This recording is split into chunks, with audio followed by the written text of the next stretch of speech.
Hey, what's up, knuckleheads? We are back at it again with episode number 10. Oh, shit. We are now in the double digits, Jonathan. Woo! Double digits, baby. That's how we get it done here, Bubba. Alright, we got a lot to cover, so let's just dive right in. We had UFC 238, banger of a card. That was a fucking phenomenal card. We also had PFL, our Thursday MMA returned. Woo! There was a lot of good fights there, too. Yeah, especially the main and co-main event, and in my humble opinion, if it matters to anybody. If not, fight me. Fight him. You know it's coming. All right, we also had LFA 69, had a new champ crowned in that card. And then what else do we have? We got another card in there too, didn't we? Invicta 35. Mm-hmm. Bro, how did we get this done? I don't know. How the fuck did we do it?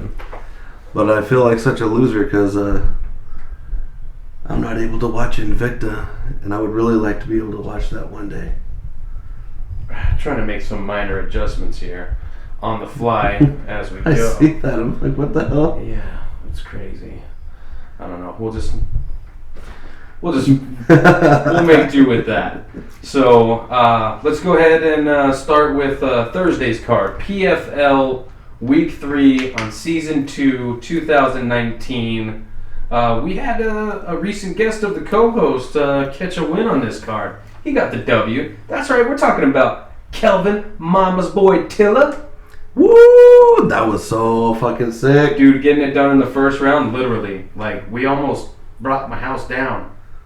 We were getting crazy over here. I had to be quiet. My kids were asleep. Ah, I see. You just go ahead and start giving results. With the PFL structure, they all their fights matter, and this what is it, preseason? Yeah, they're in the preseason right now. So all these fights matter. They're fighting for points. So it was a long card. We had a lot of decisions here.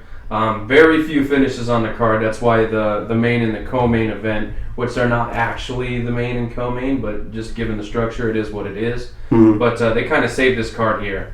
So I'm going to go ahead and let Jonathan just give you some results here as I adjust again. All right. Well, just to name a few. One fight that I kind of felt was kind of wronged. We had Jordan Johnson losing to Maxim Grishin by unanimous decision. I actually had Jordan Johnson winning that fight. I felt like he was doing a lot more. He was being more active. Every time he threw a strike, it would land. Overall, I just felt like he was doing a lot better. And since Maxim Grishin won, he gets 3 points since he won by decision. In the PFL, if you win the first round, you get 3 points added to your normal 3 points, so you can get 6. Yep. If you win in round number 2, you'll get 5. And if you win in round number 3, you'll get 4. And if you go to the judges, you just get your random, or not random, but you get your 3 regular points. Yep. Case in point, very first fight with Bozagit Atiev defeated Dan Spahn. Fucking knockout. It wasn't as crazy as the one that I saw tonight, but it was a very, very good fight. I will tell you, very few knockouts match earlier's knockout. Oh yeah. Tonight was nuts. Well, since he got the knockout in first round, he got 6 points. Let's see, another one that was really interesting. The fight between Ronnie Marks. It's actually Hani. He's Hani Marks. Hani Marks. And Sigi Persalelli. Persalelli, he didn't need to fight, but he wanted to get some fight time in. So he went ahead and he took the fight. Why didn't he have to take the fight? Marks didn't make weight. And this is what sucks. Marks won I believe it was the first round. Second round. Second round. So he would have got 5 points, but because his dumbass didn't make weight, he gets a big old fat goose egg, and Persilili gets an automatic 3 points. I like that. Honey Marks. No more goose eggs. Yeah, I know. He looked, dude. He looked great. I was like, oh, it sucks to be you, nerd. All right. So lots of decisions on this card. I'll just run you through them real quick. Ante del Jalaya. Oh, we're not doing that one? Which one? I don't get to read that one. We don't like me on that one. I was just going to read off the decisions. Oh, good. Yeah, so Ante de Lija defeated Carl. I practiced this one. Okay. Carl Sayuna Manutafa. You what? Sayuma Nutafa? Yeah. Okay, cool. All right, That'll yeah. work. The decision there, of course, we heard about Maxim Grisham taking a decision from Jordan Johnson, which I didn't. I had it for Johnson as well. So I agree with you on that one. Francimir Barroso taking a split decision. See, I didn't agree with this either. Taking a split decision from Alex Nicholson. Where the fuck was it a split? Yeah, I have no idea. Okay. Rashid, you got this one too? Rashid Yusupov. Fuck. Defeated Mikhail Makanatokin. Manatkin. Mahatma Gandhi. I don't know. These are always going to give us trouble. We should probably rehearse this before we shoot the podcast. We probably should, but I don't think it'd be as How fun. about this one? Victor Nemkov defeated Rakim Cleveland via unanimous decision. Ali Isaev defeated Valdrin Istrefi via unanimous decision. Mm-hmm. And then we're going to get into a couple finishes in here soon, I promise. Dennis, or is that Dennis? Yeah. Or is it Denise? Dennis. Okay, so Dennis Goltsov defeated Jared Rosholt via TKO punches round 1. I gotta imagine that made Kevin Tiller pretty happy. Oh, yeah. Okay. And then Satoshi Ishii defeated Zeke Tooney Wiley. Tooney Wiley? Yeah, Zika Tuini Wiley. Damn, I missed the first name. I got the last name. Perfect. Satoshi Ishii, he'd been around for a fucking while. And Zeke, I think he was another one of those guys that only had like 4 professional fights. Mm-hmm. And Satoshi Ishii is somewhat of a Japanese mixed martial arts legend. If I got his nationality wrong, I apologize. But how about just Asian? He's I believe he was an Olympic judo champion? Yes, he was. Okay, see, yeah, that is legendary, my friend. Oh, yeah. Okay, and then we get into the bad boys. Kevin, Mama's boy. Ooh, I was about to, sorry, Kevin. He got it done. Round 1, submission via Kimura. Big boy's got some skills. Oh, yeah. Dude, I was actually pretty scared. Muhammad Daris? Yeah. Dude, he was actually looking pretty good. He looked more like a light heavyweight, though, in my opinion. Yeah, he was moving around. I was like, oh, Kelvin's got his work cut out for him. And man, I don't know what happened, but Kelvin was just like, come on, let's take it to the ground. Let's see what happens. Bro, yeah. I thought he was gonna rip his arm off.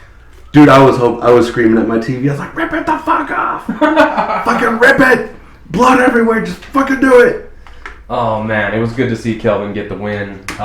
Muhammad Daris, I don't think that's I just hope the arm's okay. He lost to a pretty fucking good heavyweight. Yeah. You know what I mean? So maybe he's trying to find the weight class that's for him. He could be one of those guys too. You never know. So, but obviously we just want his arm to be okay because they rolled and he was tapping the entire roll, and I believe he was even tapping before the roll, if I'm not mistaken. I didn't see the tap before the roll, but as they were starting to roll, I could see the. I'm done. Like, fucking let go. Fucking trashed his arm. So, Kelvin Tiller on the board was 6 points. That's, at the top. There was only, 2 first round finishes in the heavyweight division? So that puts him at number 2, because if you also get 6 points, then it goes by time. Yeah. You know what I mean? I shed a little bit of a tear because I was like, oh, come on, he's got to be number 1. And then they showed, I forgot what the guy's name was. But yeah, at least Kelvin's number 2, and they take the top 8 to the playoffs. Well, it would be this Denis Goltsov. That would be number 1, right? Because that's the heavyweight fight, and that's the only other one that ended in round 1. Yeah. So there you go there. And then in the quote-unquote main event, you had Emiliano Sordi defeat Vinny Magalhaes. And now Vinny is actually returning to PFL Season 2. He was the light heavyweight runner-up to season 1, losing in the final to the real OC, Sean O'Connell. Sean O'Connell now is retired. So he retired a millionaire. How about that? And he actually calls the fights for PFL now. So Vinny returned. He was looking like he was going to be the favorite for the light heavyweight division. And Sordi said, not if I got anything to do about it. And basically beat him up for 2 rounds before the ref said, hey, this guy's had enough. Yeah, he's gotta continue. Like, leave him alone. Yeah, so I don't disagree with the stoppage at all. There was probably like a little bit of Vinny that was just like, hey, what the fuck? But then eventually it was just like, okay, yeah, you know what? You're probably saving, a few fights of my career there. Yeah, exactly. So, but that's your PFL Week 3 on Season 2. So we're going to go ahead and move on to the next card, which was Invicta FC 35. We had another recent guest of the podcast fighting, only things didn't go her way. So we'll get to that in a minute, but this card was actually really fucking good. There were some finishes, some TKOs or knockouts, however you want to call them, which is, it's not very common in the ladies' mixed martial arts. So we're going to go ahead and give that some attention. But Jinia, am I saying that right? Jinia? Jania Gooden. Okay, she defeated Valerie Wong. I remember last episode. Yep. Yep, we had fun with that one. Wait a minute. Yeah. Oh, that's a bad choice of words again. Oh yeah. It was a split decision here. So it was a close fight. I mean, it is what it is. Luke Boonmi? Look at me. I don't know. Luke Boonmi. She defeated Monique Adrian via unanimous decision, 30-27s across the board. Kelly D'Angelo defiling. Oh, wow. Okay. She defeated Jillian DeCourcy via unanimous decision. I'm getting tangled up by my headphones. Which way are they going? Okay, cool. We're untangled. And then we get to some fun fights. Chelsea Chandler defeating Brittany Victoria via TKO in round number 2. That was a badass fight. And then my second favorite fight on I don't know. There's a few good ones in here. But this was probably right up there. Caitlin Young returns to Invicta on a 2-fight win streak, I believe, outside of the organization. After taking a break from MMA, she returns and she gets the TKO over Faith McMaw. And she looked incredible. Probably best I've ever seen. That was a championship level fight on her side. Isn't it great how some fighters they'll just take a little bit of a break and then look at Masvidal, Jorge Masvidal. You know what I mean? Took a little hiatus when he did a reality show, got in touch with his internal self, I guess, and comes back and beats the shit out of Darren. Well, he didn't beat the shit out of Darren Till, but knocked him out. Yeah. And Caitlin Young kind of does the same thing, only she was in control of this fight from start to finish. It was fun to watch. Nice. Lisa Spangler defeated Katarina Lenner via unanimous decision. Katarina, I believe she's like German or some shit like that. She was on the Ultimate Fighter House. Oh, okay. Yeah, she loses a unanimous decision, but she looked like she was having a lot of fun. So Lisa Spangler, I believe she's like 4-0 now. So, and dude, she's like size-wise, she looks really good for the division. So, really top prospect in that girl right there. Kanoku Murata defeated Liana Pirozin via submission, rear naked choke. Now, this Kanoko, she's tiny. She's fucking little. Really? But her arms are like the size of my thighs. This little fucking chick is bad, dude. That's a dangerous woman. Yeah, and she's strong. You know what I mean? She locked in that rear naked choke. Like, get me out of here. You know what I'm saying? Okay, and then another, because, I said I had a few favorite fights on this card. Invicta FC throwing it down pretty good. Viviana Pereira taking unanimous decision from Alicia Zapatella? Am I saying that right? Now look, Zapatella came in undefeated, 5-0. She's pretty marketable. She's confident. She's a good-looking chick, and she was undefeated. So I can see how she got into her co-main event slot. But Vivian Pereira looking like to take all that away. UFC veteran, so she's fought on a big stage before. So that's why I remember. That name sounds familiar. And then more than twice the experience. Wow. Okay, yeah. So Alicia, she's gonna learn a lot from this fight. I guarantee it. She's gonna bounce back.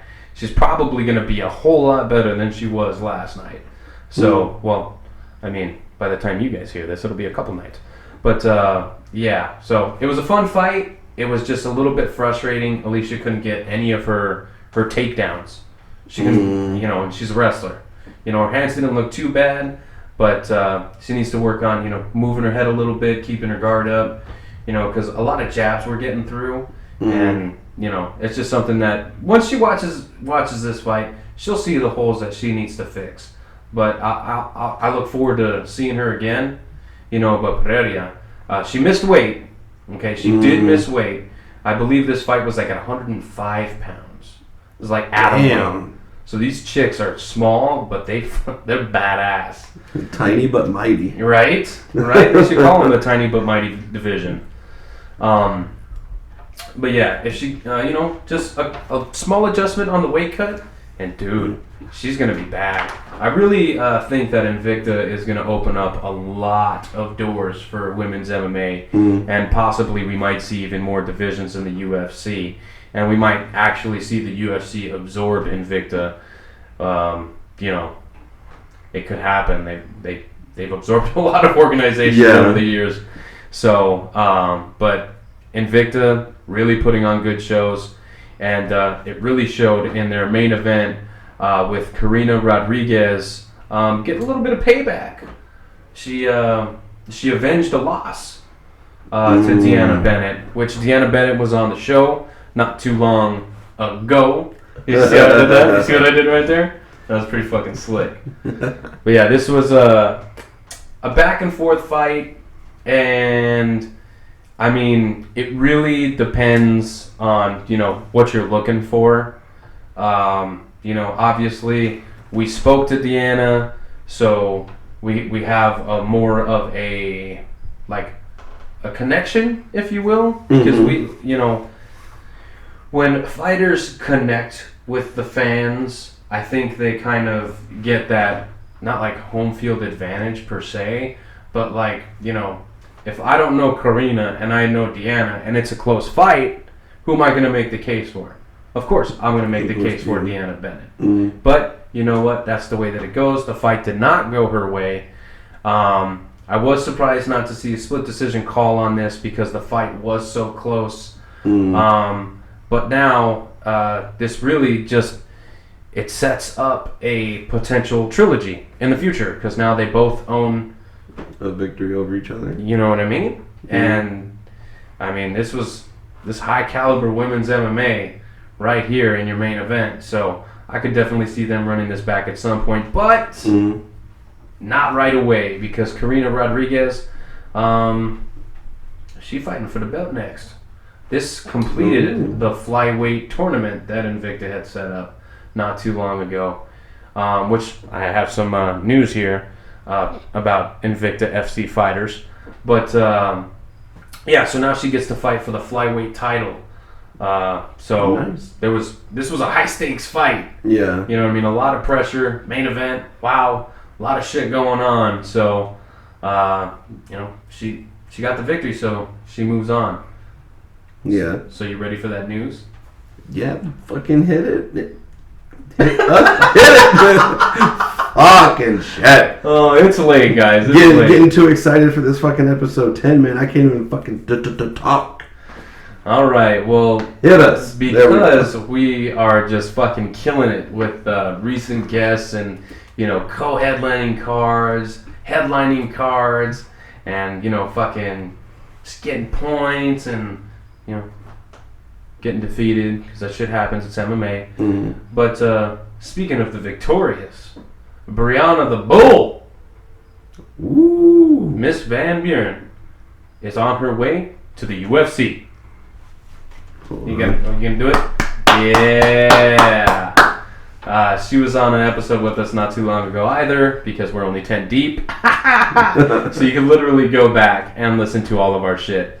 But yeah, she's gonna fill in for Cynthia Calvillo at UFC Stockholm. Calvillo pulls out with a foot injury. Mm-hmm. So Brianna's gonna step in as a late notice replacement.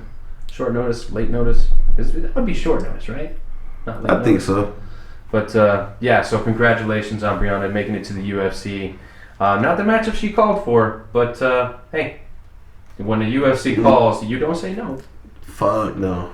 You don't say no. You'd be stupid to something like extreme must be happening for you to say no to the UFC. Yeah, I think the only way that I'm saying no to the UFC is they don't give me Fred Durst. That's probably the only way that I'm saying no to the UFC. All right. Also on Friday night, we had LFA 69. Oh yeah, hey, I'm going to move on from Invicta. Just because I didn't say anything, but I'm going to say something right now. We're going to go ahead and move on to LFA. Because there was no transition. There was I didn't lead you guys in, but that's just how we fucking roll at HeadKick Audio. So, LFA 69, this was Mikel Perez defending his flyweight title, because flyweights are still alive. For the time being. Try to keep it alive. Oh man, I really hope they do. But anyways, so this was LFA 69. I'm going to just say that a million times, I guess. To open up the card, you had Nathan Levy defeating Nick Badass. Or is it Badass? At first I went with Badass, and then... Well, this was a badass fight. It was. And we got a unanimous decision for Levy. And then this chick right here is probably one of my favorite chick fighters. Just because she's always smaller than her opponents. We're talking about Vanessa Demopoulos. She defeated Nadine Mandiao? Mandiao? Nadine Mandiao. Yeah. I'm not even gonna say that one more time. But Vanessa, bro, it's like she's a little fucking firecracker and she's badass. She got the fucking verbal tap. She fucking secured that armbar. You know, when Nadine took her down, there was, she was in her full guard. She's hiking up the fucking legs. Boom. Turns the corner, hits that armbar, and Nadine doesn't tap. She just says, "Ah!" and in MMA code, that's "I'm done. Get her off." Get her off. Well, okay, so it's actually in the rules. If you yell, you tap. Yep. You know what I mean? So you just better put on an ugly face and suck it up, because if you scream, guess what? You're done. And trust me, I've got ugly faces all over my face. I can just picture you doing the whole John Cena, you can't see this ugly faces thing. Oh man, you can't see the visual yet. So literally, you can't see me. Kyle Estrada defeats Ricky Farrar via TKO injury. What was the injury? Ooh, how about broken fucking leg? What? Yeah, much like what we saw at I forgot who the fight Was fighters this were. like a la Silva Weedman? Like that bad or? Dude, this was very very bad. No. This with those leg kicks. Yeah, and Like his fucking foot was shaking, right? yeah, like he took that last kick and he like laid down and his leg was like. Oh man, well we hope Ricky's okay. We're not, intentionally trying to make fun of the guy, but his leg was, shaking uncontrollably. Yeah, he couldn't control it. He's not going to be the Iron Monkey for long now. Oh, for a little bit at least. Okay, now it's all starting to come back to me. So many fights that we've watched over the weekend. It's ridiculous. Excuse me. So yeah, it was leg kicks that got it done early in round 2. It looks like. Yeah. Okay. Up next, we had Desmond Torres defeat Jose Medina via submission, arm triangle choke, early in round 1. Nice and dry. Gotta get them when they're nice and dry. See, I got all these fucking arm hairs, so if I fucking lace in a choke like that, dude, I'm fucking taking some skin with me. So Torres gets it done, and then, you might have to help me with this one. Arthur Estrazulas. Okay, he defeats Bellator veteran Steve Cazzola via submission, rear naked choke. Another one, round 1, where they're nice and dry. See, I would take your chin, like your chin would be gone. I don't want my chin to be gone. Okay. I like my chin. Well, then don't let me RNC you, bro. Well, I'll just keep my head down. Yeah, you gotta protect your neck. That's right. You're gonna protect your neck. Dan Tom would be so proud. Shout out to Dan Tom. 2 hands on one arm.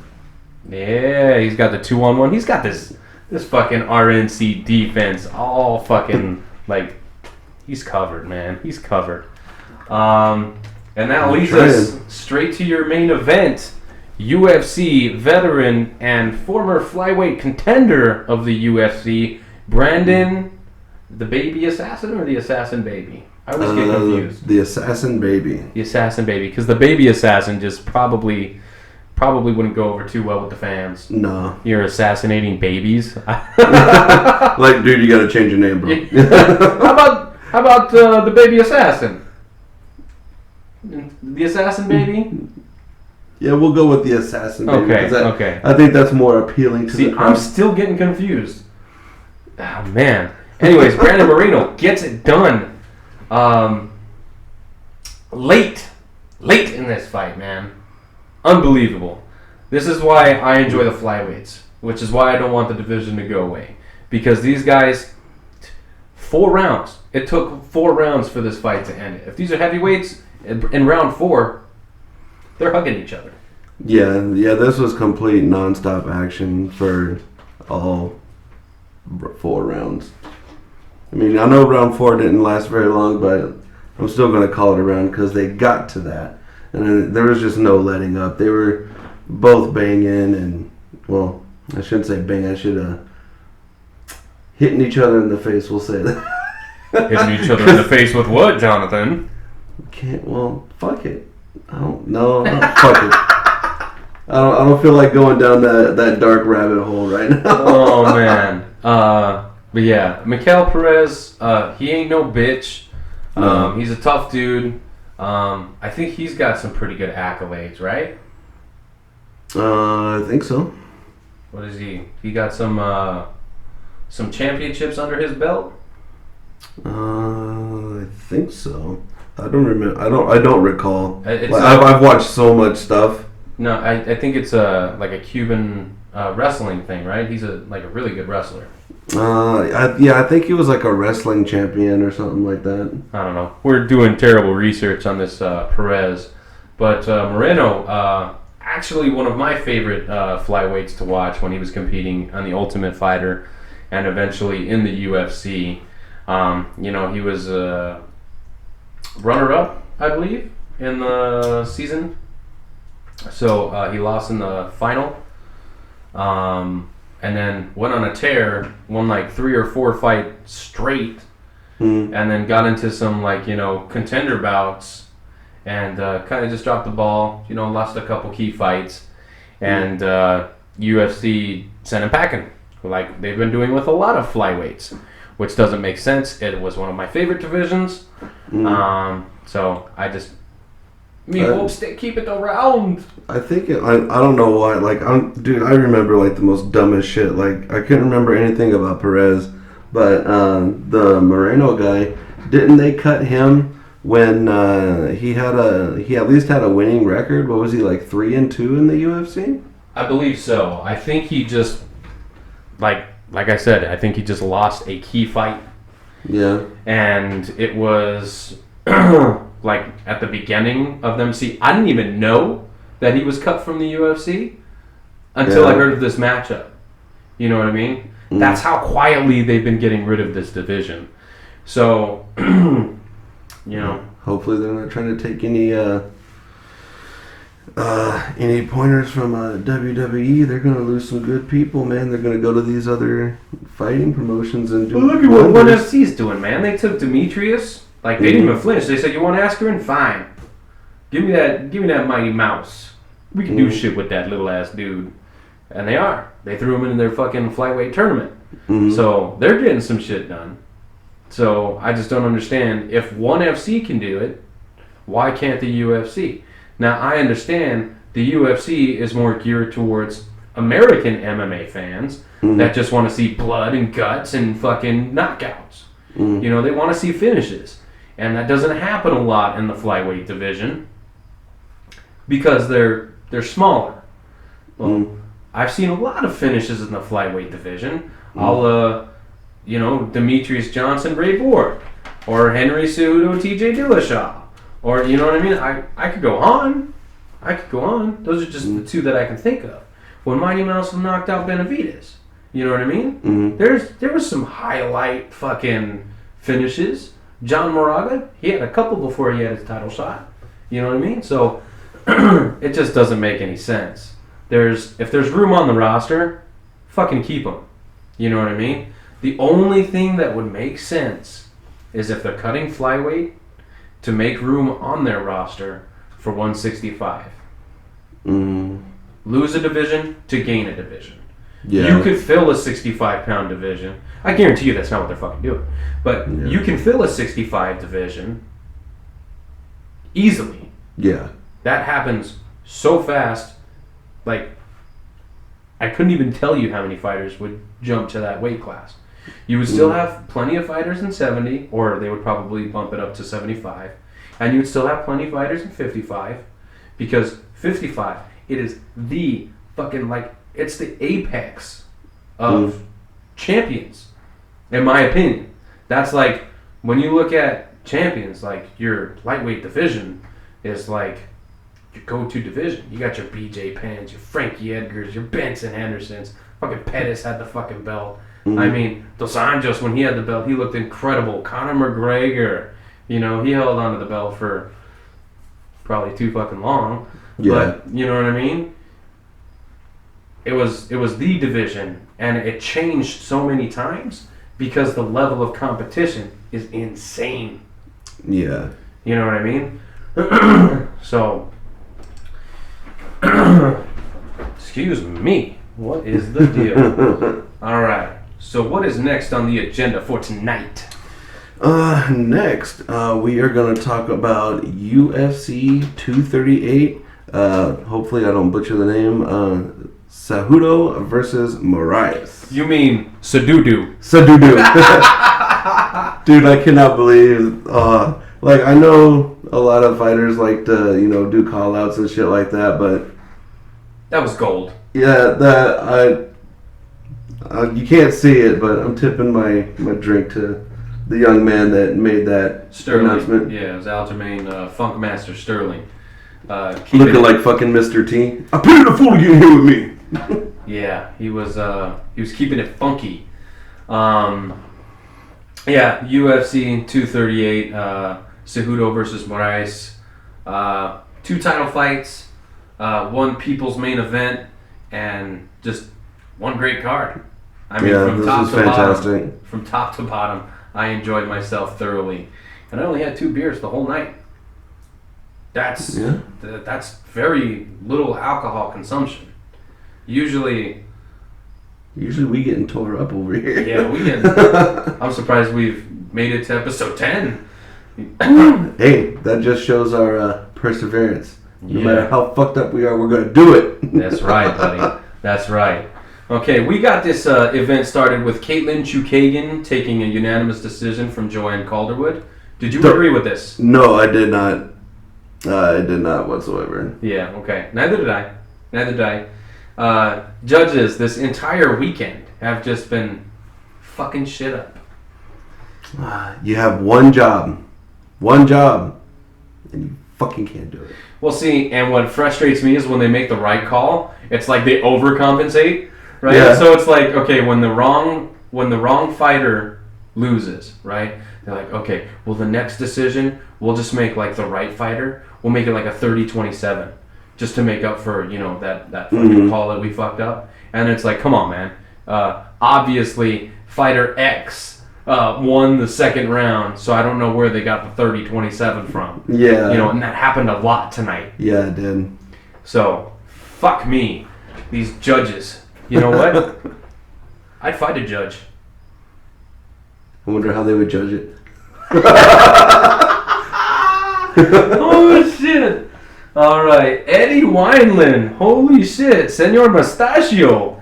Getting it done. The power of the mustache. I think I might have to shave my beard and start growing a mustache, but I don't look good with the mustache, man. I look like a creeper, dude. Yeah, I'll leave that one alone.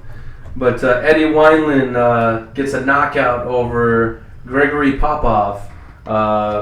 Gregory Popov, I believe, was making his UFC debut. Mm-hmm. He's where are they from? A Thai that fights out of Russia, right? Mm-hmm.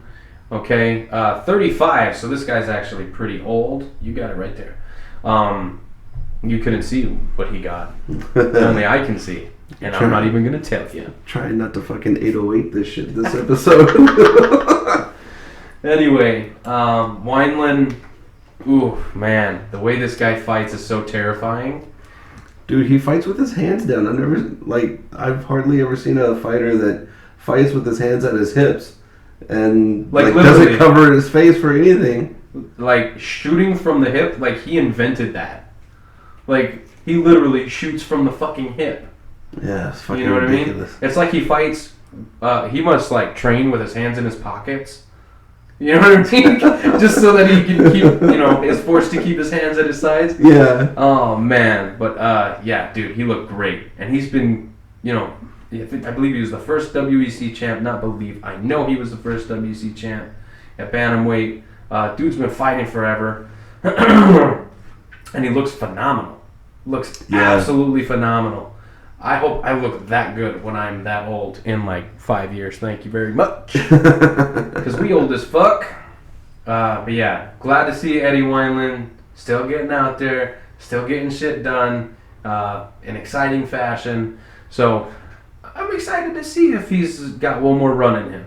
Because he's a name, he's been around forever. Mm-hmm. I mean, dare I say, a legend of the bantamweight division. With a legendary mustache. That is a pretty sweet looking mustache. It was pretty good. Yeah. I think the only one that comes close is I said it when we were watching the fights, and now I can't remember his name. The Durkin. I know his nickname. The Durkin. He's a light heavyweight. I don't fucking remember. We'll watch. We'll get like all the way up the card, and I'll be like, "Oh yeah, it's this guy," because that's how this shit fucking works. Darren Stewart defeats Bevan Lewis via unanimous decision. Darren Stewart getting his fucking eyebrow all kinds of fucked up. Yeah. All kinds of fucked up. I guess he thought he was supposed to, stop all the fucking punches with his face. I guess I don't know. I don't know why. I don't know either. But Darren Stewart, had a rough go early on in his UFC career, and now is starting to put shit together. So, scary, scary power. Scary fucking power. Mm-hmm. So, like I said, all he's got to do is make a couple minor tweaks, and this guy could be championship material. And Lord knows the UK, they need some more of that. Bisping's gone, guys. Bisping's retired. You know, the UK needs more heroes. Yep. You know what I mean? So I'm glad to see some guys are trying to get it done. Mm-hmm. And then in your early prelim main event, can I do that? Your early prelim main event. Yep. Jan, give me a little help. Zionen. Jan Zionen? Yeah. I hope that's right. She defeats Angela Hill via unanimous decision.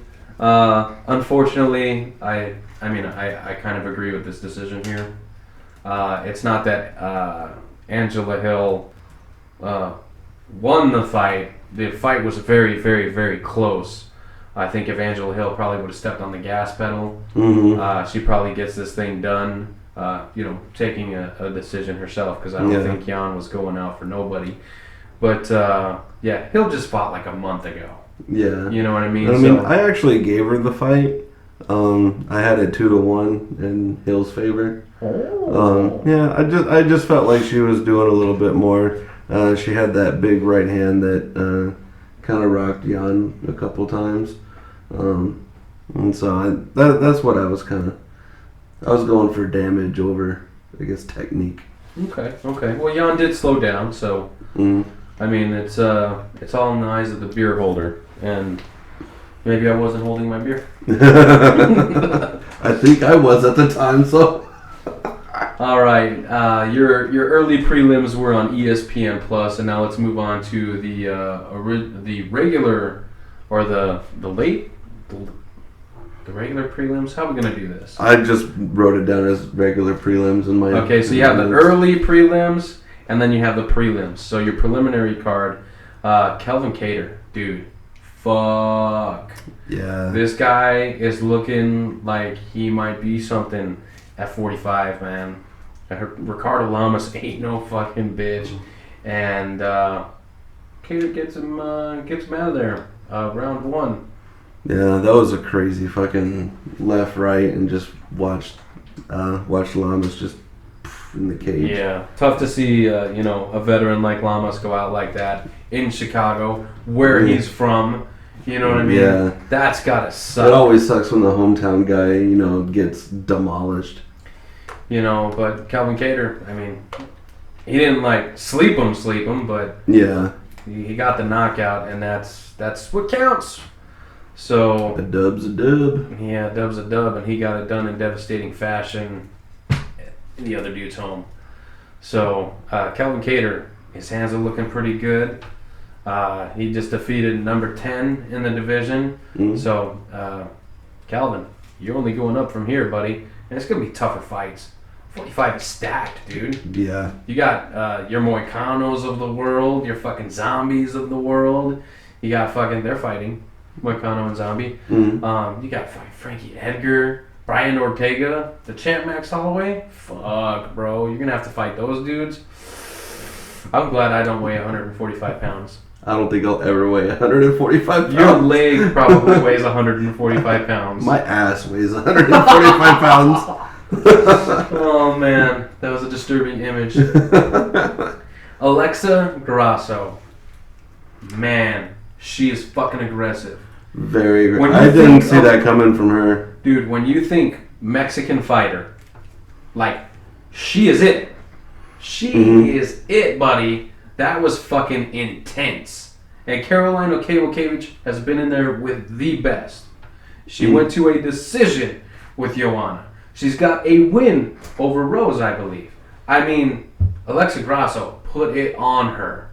Yeah, and especially after, coming back from, I guess, I don't know what the big word is, but her injuries and surgeries that she's had to have or whatever over the past year, to come back and, win a fight in that fashion.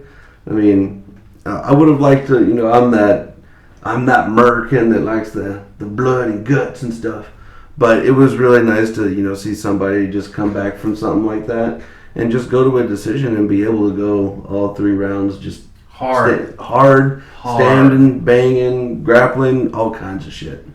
She really put a fucking furious pace on KK. And I forgot. Was that the fight with the fucking knees? The knees in the clinch? there was a lot of fights with knees in the clinch. Well, no, this one was like repeated knees in the clinch. I forgot which one it was. I wrote it down, but I think I read the wrong one. Okay, well, there was knees to the body, and they slowed KK down. So is that what you're talking about? I believe so, yeah. Okay. Yeah, slowed down tremendously. And, she gets the nod there. I don't disagree with that whatsoever. Nope. So the judges got that one right, 30-27 across the board. They made up for it. Right? Aljamain Sterling. Holy shit, bro. This was my fight of the night, okay? I don't give a fuck. Ferguson, Cerrone, we knew it was going to be fireworks. We knew it was going to be good. It sort of lived up to the hype. Yeah. But I'm sorry. Sterling, Munoz, that should have been your fight of the night because that was the best fight on this card. Mm-hmm. That went to a decision, I guess. Because there was some better fights on here that did not go to the decision. Yeah.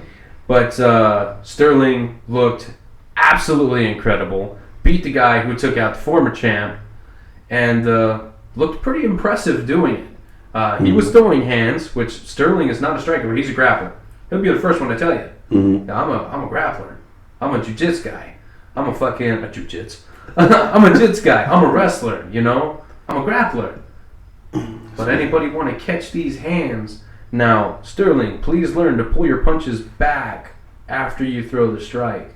Because he was throwing punches and he was leaving his arm out there a little bit too long for my taste. Yeah. So, and he's actually pretty good at breaking down fights. So I think he'll probably see the tape on this. Once he watches, he's going to be like, I need to get those hands back. Yeah. You know what I mean? So, but I was blown away. Not that I didn't think that Aljamain Sterling wasn't going to get the win. I thought he was. But I thought it was going to be like a submission. I thought he was going to, take him out in a scramble. Yeah. I didn't see this fight go in the distance. I did not see this fight go in the distance. So the fact that it did, and it was fucking entertaining as fuck, Jesus. We'll talk about what we're gonna do with the main event right now. After we get through the rest of this card, Tatiana Suarez in your prelim main event, number one contender bout here. Depending on who you ask, she takes out Nina Ansaroff via unanimous decision. She took the first 2 rounds clearly, which should have been 10-8 rounds. And then, Nina comes back strong in the 3rd round, just not strong enough. Yeah, I think Tatiana, I think she knew that she won the first 2 rounds. And so I think she kind of pumped the brakes a little bit. You think she was coasting? Yeah, but I think no matter what the outcome is, or like what you think you're if you're winning or not, you always fight like you're losing, so that way you're giving it 110%. Yeah, but when you're that dominant, there's just no fucking way. Yeah. There's just no fucking way. It's like, okay, I'll give you an example. When Chael Sonnen fought Anderson Silva for the first time, okay, he was dominant for 4.5 rounds and got caught at the end. Now, if Chael Sonnen, at the beginning of round 5, right, just decided, you know what, I'm up 4 rounds to none, I'm just going to fucking run away from Anderson Silva for 5 minutes. I wouldn't be pissed. I would not be pissed because that would be smart.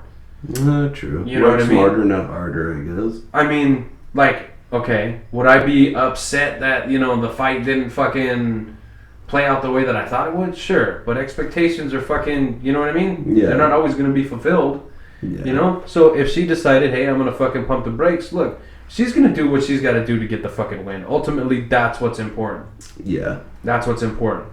She also got some valuable striking time in there. So she wants to fight fucking Andrade. Mm-hmm. She wants to fight Jessica for the title. Wants that. And if she gets a hold of Jessica, Jessica's in for a world of hurt. Oh, yeah. Okay? If she doesn't get a hold of Jessica, she's in for a world of hurt. Just let go of that Kimura if you get it. Just let go. Just let go. Peter Yan defeats Jimmy Rivera via unanimous decision. Yeah, okay. This fight was kind of being hyped up as, another possible bantamweight contender fight, and I think Sterling Munoz should have been on the main card. Mm-hmm. It's not that I didn't enjoy this fight. I just think that Aljamain Sterling and Pedro Munoz, those names alone could have been, better suited for the main card. Mm-hmm. But I get it. They want to put some, kind of marquee names on the preliminary cards to get the casual fan to be like, wait a minute, I heard of this guy. Mm-hmm. You know what I mean? Fucking casuals. We love you still. Before we get to the next ones, we left out the heavyweights, man. They started off the main shit. It was very fucking slow, but dude, it was very hard hitting. And Blagoy Ivanov defeated Ivanov. Huh? Now I'm helping you. It's Ivanov. Ivanov? Yeah. Defeated Tai Tuivasa by unanimous decision. Do you think he had enough? I think he had enough. Yeah, it was a slow-paced fight. I believe the only heavyweight fight on the entire card, so that's probably why we were kind of pampered with all of these fast-paced fights. And then, the heavyweights come in, and when it doesn't end in like a minute and a half, everyone's like, oh, man. You know what I mean? It was still a good fight. But I don't know where you get those 30-27s from. Yeah, I don't know where you get those 30-27s from. Judges, stop looking at fights through your assholes. Seriously, it's unbelievable. Back to what I was saying before I was rudely interrupted. Peter Yan takes a decision from Jimmy Rivera. So, high-stakes bantamweight fight here. The outcome of this fight was very important for the division. A couple months ago, TJ Dillashaw relinquished his belt after popping dirty for EPO or PEDs, whatever the fuck you want to call it. Yeah, I think anybody that gets popped with stuff nowadays, it's all PEDs. Yeah. So with this PED in particular was EPO. So all these bantamweight fights on this card, including the main event in particular, these were all very important. This was like kind of a tournament of sorts. Mm-hmm. You know what I mean? So this was a very important fight, but it did not live up to the hype. Peter Yan, was kind of expected to win. In my opinion, I think Jimmy Rivera was kind of like a hand-picked opponent. And that's no knock on Jimmy Rivera. Jimmy Rivera is a tough dude. Ooh, fuck. As I punch my microphone. Jimmy Rivera is a tough dude and had to go through a lot. He had to go through a lot. Was almost finished a couple times himself. Mm-hmm. All right. I gotta figure this out real quick. Why don't you go ahead and talk about the people's main event there, Jonathan? It was starting to be a good one too. Tony Ferguson defeats Donald Cowboy Cerrone by cheating. Just kidding. By a TKO. The fight was stopped between rounds. Yeah, it was stopped between rounds because Cerrone decided to blow his nose before the starting of the third round, and as soon as he blew his nose, his eyeball decided to blow up as well, and so it was swollen shut, and he couldn't see. And he was like, I still want to fight with my cycloptic eye. Yeah. And they wouldn't let him. Yeah. Well, it was turning out to be a classic. Who knows what that third round would have been like. I think Cerrone would have actually came away with that victory. It wasn't looking like it, but you can't ever count Cerrone out. Never. So this is actually Cowboy's first loss as a dad. So that's unfortunate. The father championship run is over. The dad streak has come to an end. Yeah, the dad streak. I like that. So we'll see where Cerrone goes from here. I think that the UFC should absolutely run this one back. Definitely. I have suggested to the UFC brass, because they always listen to what I say, that Tony Ferguson versus Donald Cerrone 2 could be your co-headliner for UFC Abu Dhabi. UFC Abu Dhabi is going to be headlined by lightweight champion Khabib Nurmagomedov versus interim champion Dustin the Diamond Poirier. Ooh, dude, I can't wait for that. That's my second favorite fighter. I think that's going to be Dustin is my second favorite fighter. Yeah, so we all know who my first favorite fighter is. It's John Jones. Come on, who the fuck we kidding? Who the fuck is John Jones? All right, we gotta fucking keep going here. But yeah, so Abu Dhabi co-main event, Ferguson Cerrone 2. I'm into it. You should be too.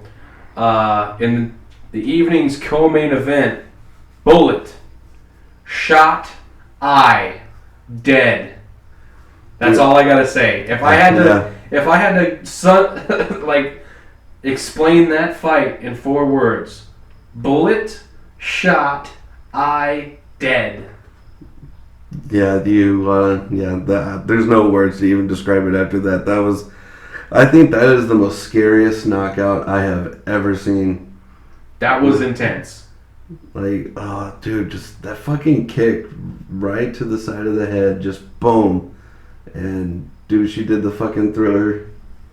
Yeah, she did the whole Jesus on a cross fall. And she was down for a while. You know, she did get up. She left the cage of her own volition.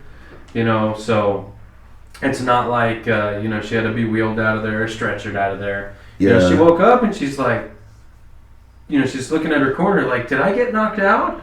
Like, she had no idea.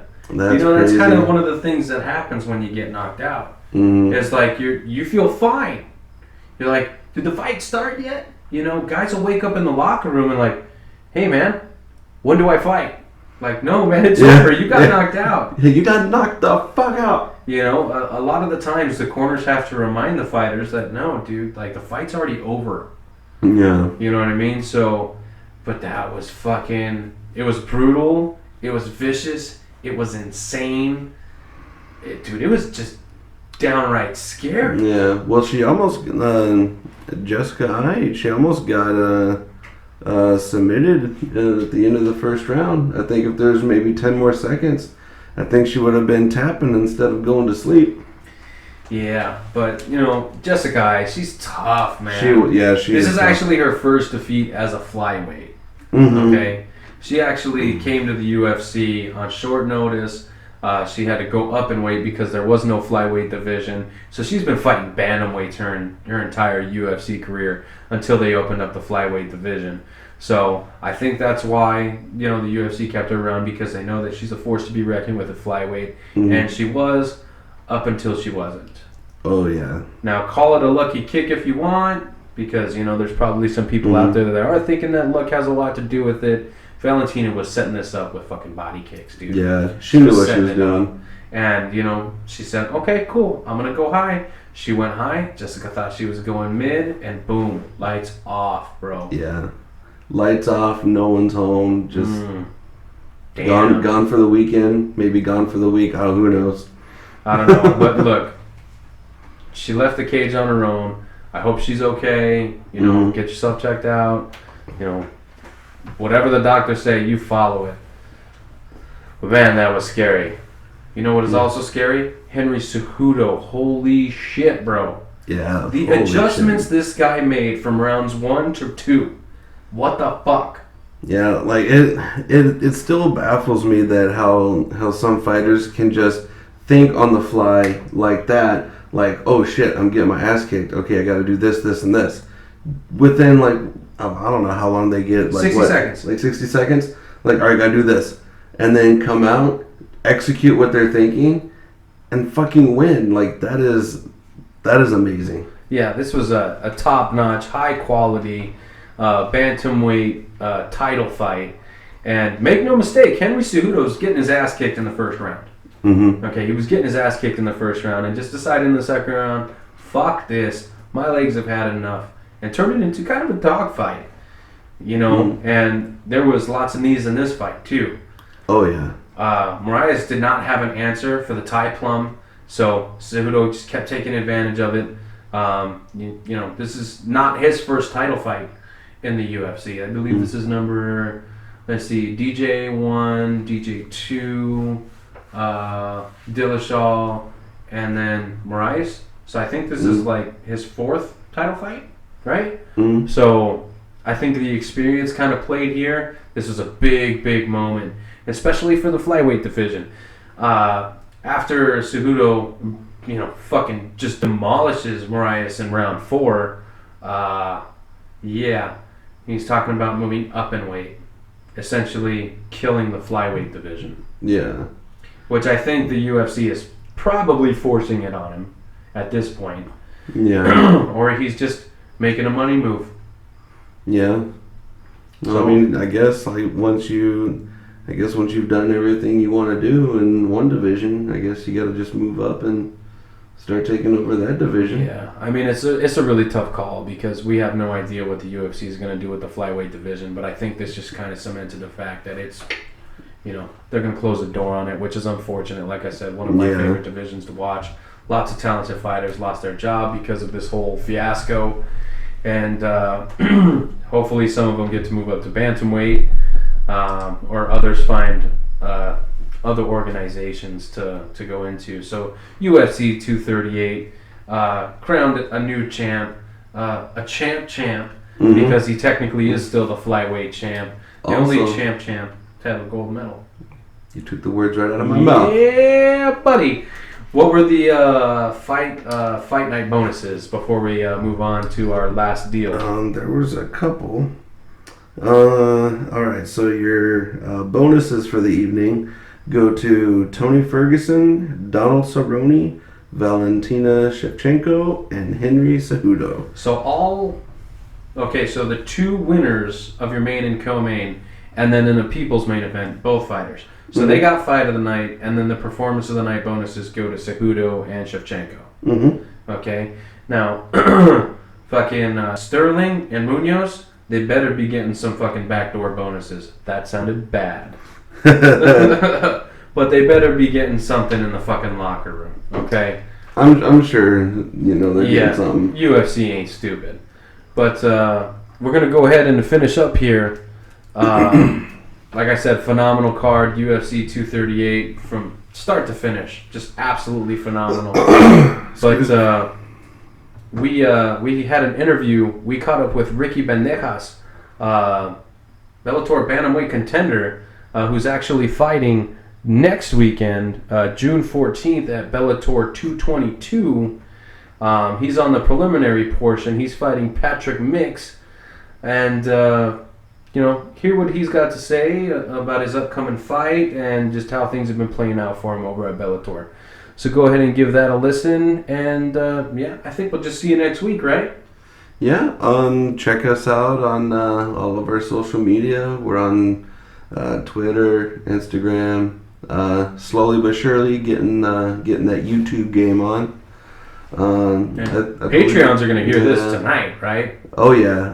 If you're a Patreon subscriber, you're going to hear this episode about a day or two early before we actually release it to everyone else. So if you like what you hear, you want to hear more, go ahead and subscribe, and we'll bring you the best content that we can bring you. Yeah, I like it. We're on YouTube, Instagram, Twitter. You can upload. If you're hearing this, you already know where to hear it. I always say that. But, So, check out Ricky Bandejas, and we'll catch you guys next week on episode 11! 11! I think he means 11. I do mean 11. Anyways, that'll do it for us knuckleheads here at HeadKick Audio. Y'all have a good night. Johnson!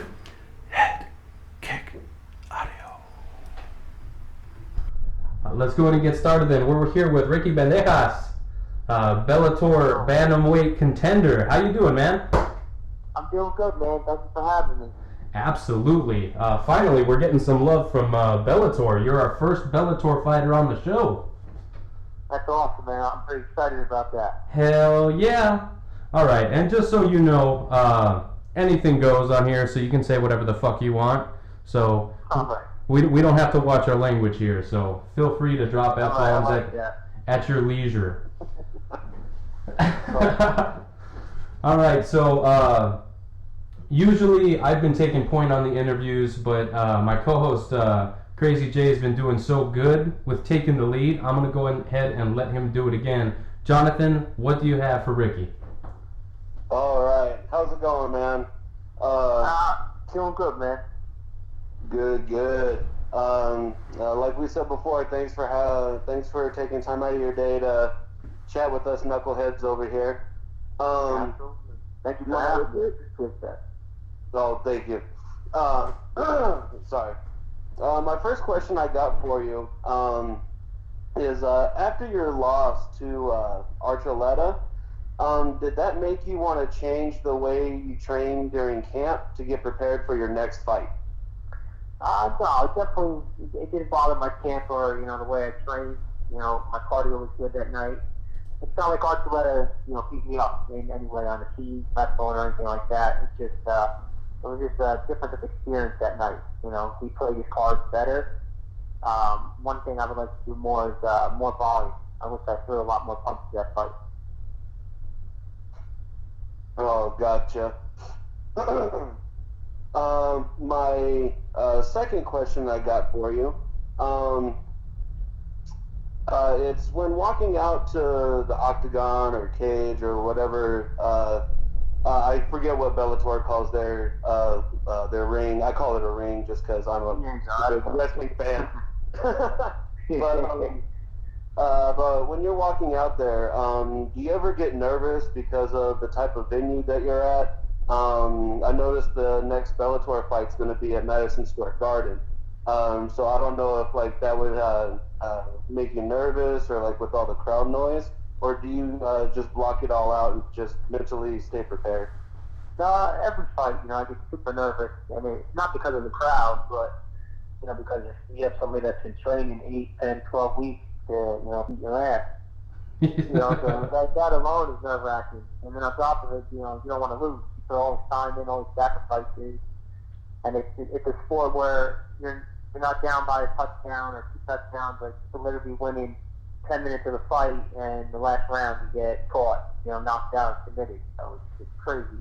That's what gets you all nervous. Gotcha. Well, with your record, yeah, I think the other people should be fucking nervous walking out when they gotta face you. Yeah, I agree with that one. And my third and final question I got for you is I know it gets pretty crazy during training camp and either cutting or gaining weight, whatever you got to do. What do you like to do in your spare time when you're not having to go through all that? I'm pretty simple, man. I like to hang out with my wife. I like to take them out, whether it's to the zoo or to the park. I like to spend a lot of time with them. No, I like that answer. Yeah, I like family people. Not a lot of people understand that it does take a little bit of sacrificing and trying to balance both your career plus your family. So I like that answer. Yeah, absolutely. It's definitely tough, but it's something you really gotta devote a lot of time to both, And does the family support the fight career? Yeah, absolutely. Very supportive. I got 3 daughters, 5, 3, and 1, and they all been at every single one of my fights. My 5-year-old's been at every one of since I've been a pro. She went to my first pro fight on, and the other ones have always been there. My wife is, my biggest supporter, biggest fan, so it make this a really easy journey. Well, that's fucking awesome, man. Yeah, it is. Absolutely. Anything else for Ricky, Jonathan? Nope, that's all I got for you, man. Thank you again for your time, and I'm going to send you back over to the host, Mr. Steve the Dick. Awesome, man. Thank you so much. I appreciate the questions, and I appreciate, taking time and having me on here. All right, so look, you had a pretty nice amateur run. You went 7-1 with your only loss coming to current UFC featherweight contender Shane Burgos. So that's got to feel pretty fucking good that even as an amateur, your only loss was to a really great fighter. Yes, absolutely. I went up, I fight 135, went up to 147 or 150 that fight. So, because I'm always looking, as you can see, to fight the best. I'm always looking to fight whoever they think is has a good record and is the regional best. Archuleta 21, this guy's 10-0, Gallagher 7-0 at the time of Burgos. So we went out, but that time it came up short. That's there's no shame in that, man. There's no shame in that at all. He just got to win over Cub. So I mean, come on. That's pretty fucking. Now is that the same Dvalishvili as the UFC bantamweight that you got to win over here? What did you say? I'm sorry. No worries. You have a win over Merab. I have a really tough time with this guy's last name. Dvalishvili. Yeah, I fought him my third fight, I believe. And that was dominating him around, and he's in the UFC doing really well. Hell yeah! See, this is what I'm talking about, man. You no bullshit. You look for the toughest fights. That is a tough fight.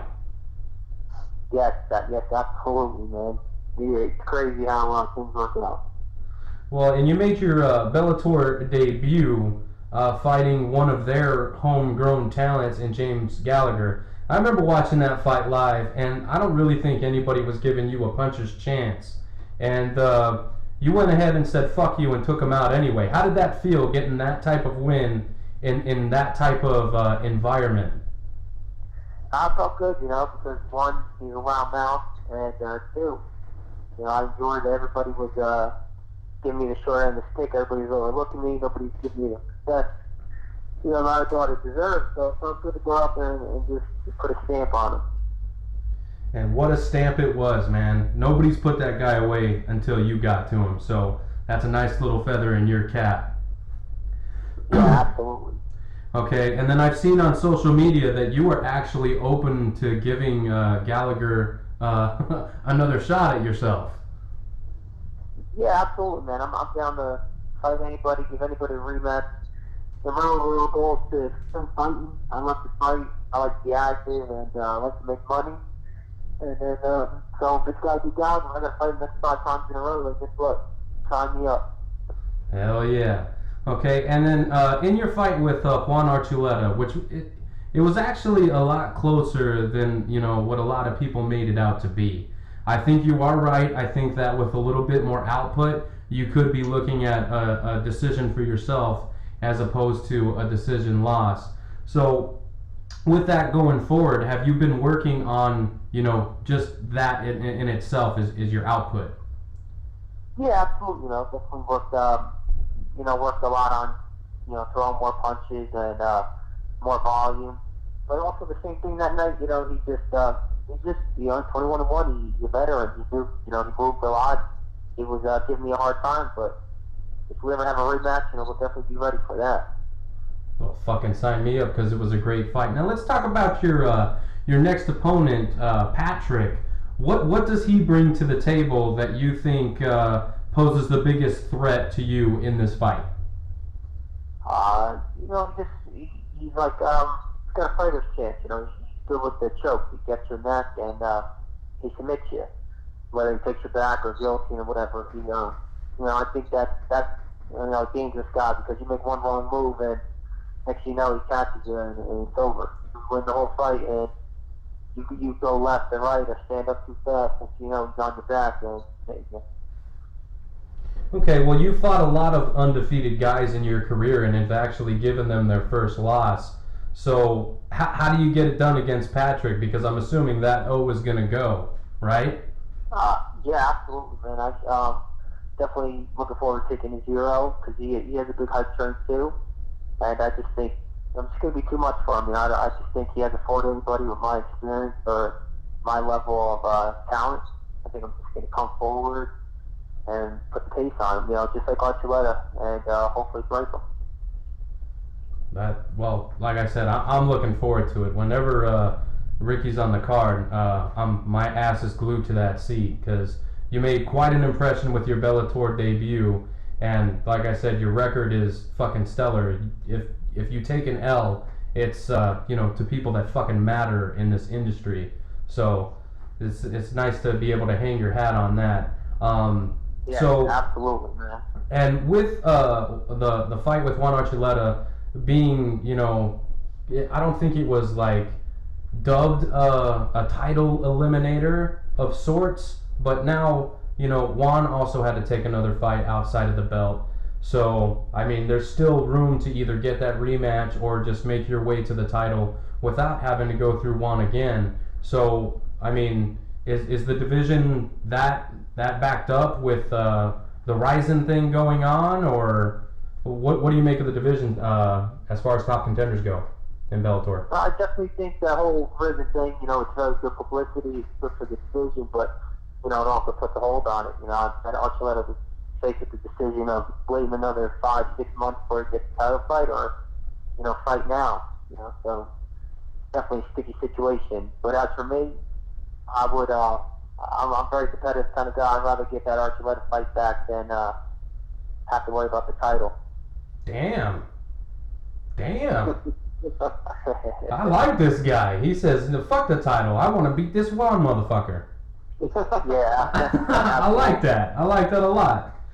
Okay, so what we like to do at the end of our interviews is give our fighters as much time to thank their sponsors, training partners, family, whatever the fuck they want to talk about, or whoever they want to thank.